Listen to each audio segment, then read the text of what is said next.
Obviously, you chose Auston Matthews for a reason. Tell us what your logic was behind that pick. Well, our logic was very simple. I think that, in our opinion, he was the best player available. But not only being the best player, he satisfies a need at center and is a complete player, one who can play 200 feet. So I think when you have the ability or you have the chance of getting a player like that, it's really a no-brainer. Brendan, just the electricity in the building tonight, the Leafs fans making the trip. How thrilling was it to be on that stage when that announcement was made? It was very exciting, and we knew it was going to be loud. We weren't sure if it was going to be a lot of cheering or a lot of booing, and it was sort of a mix of both. And it was sort of I think a fun way for everybody that was here today to start off the draft with that kind of energy and response from the people in the audience. Brendan, in the short time you've got to know Auston, what kind of a kid do you think he is, and is he prepared for what's ahead in terms of on the ice and the attention he'll get? We have to remember that players of that caliber, they didn't arrive here today and suddenly get thrust into the position of being a hockey player that gets a lot of attention. Players like Auston learn how to deal with attention and pressure from the time they're, minor atoms, peewees, bantams. So you can see that he's a very mature kid. He understands how, the things that go along with playing the game.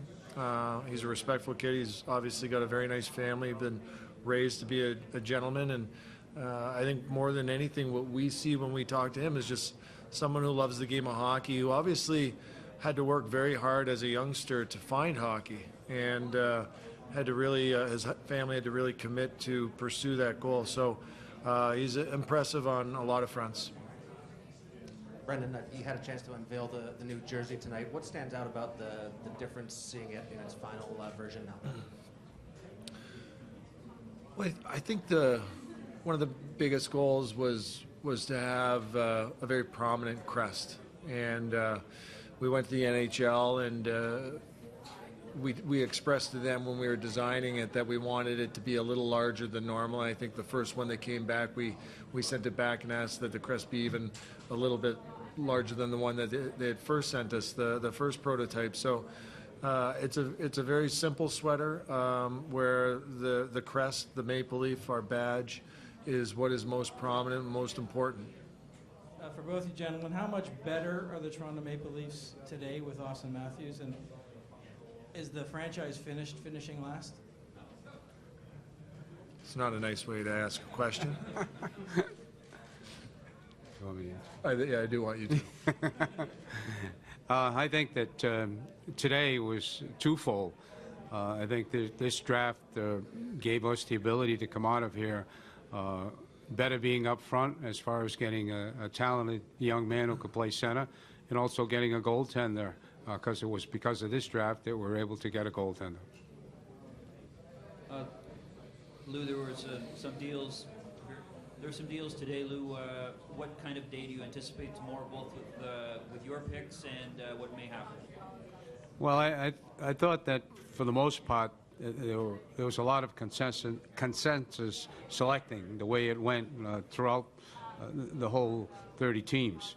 As far as what we saw a little bit going on of moving picks, I think you'll probably see some of that tomorrow because there'll be certain types of players that might be on one team's sort of priority list that is available, and they might feel as though they might lose it.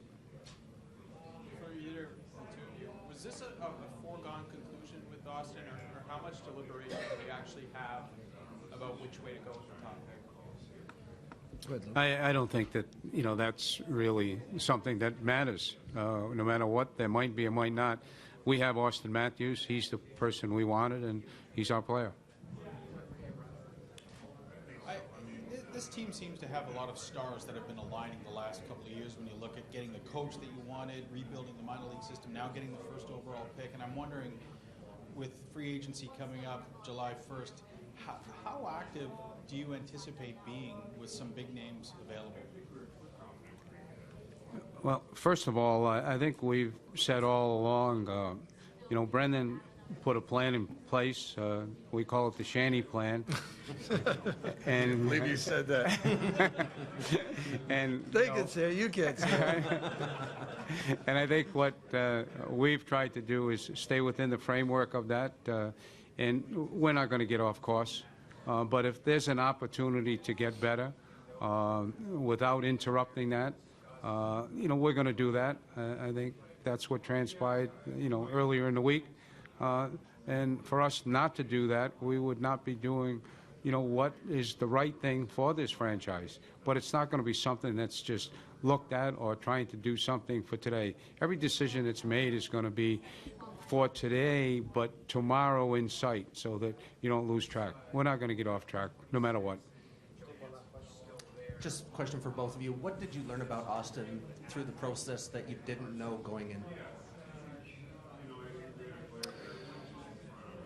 Well, I think that I enjoyed reading more about his story of sort of the struggle of the difficulty of how to raise a young hockey player and prodigy in that region, and the challenges, and there's a kind of support that you need from your family to do that when you're a young kid, and obviously you can't get to games and practices on your own. And so I think that was we've been watching him play hockey for several years, but when you get into this type of process and you are picking first and you dig a little deeper, it's nice to see a little bit more of the background of how he became the young man that he is.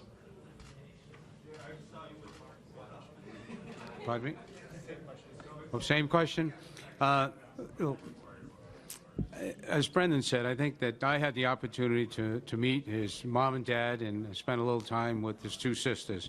And I think coming away from there, you felt extremely comfortable with the way he was raised, as Brendan had mentioned earlier, and how he had to go through a lot of difficulties, extenuating circumstances to become the player he is, made a lot of sacrifices. His mom going over and living with him this year, while his dad was with the two sisters. There's a commitment. There's something special in that. You go back to the roots, and whether it's a young man overcoming, something that was a tragedy, or just some overcoming hardships, that goes towards his character, and all of that added into not only that, being the exceptional player that he has been up to this point.